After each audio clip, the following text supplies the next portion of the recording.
Ramadan is here, a month of Allah's mercy, forgiveness and generosity.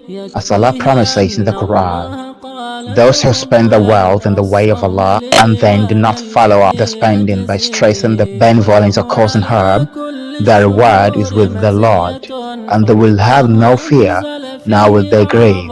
Quran chapter 2 verse 262.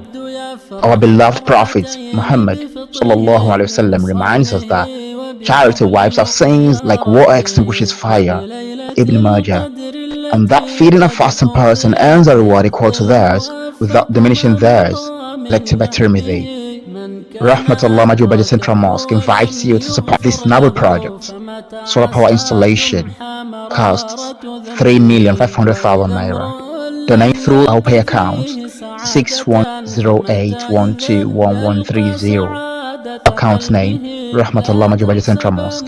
Remember, whatever good you put forward for yourselves, you will find it with Allah. Quran chapter 73 verse 20. Let's work together to earn eternal rewards this Ramadan.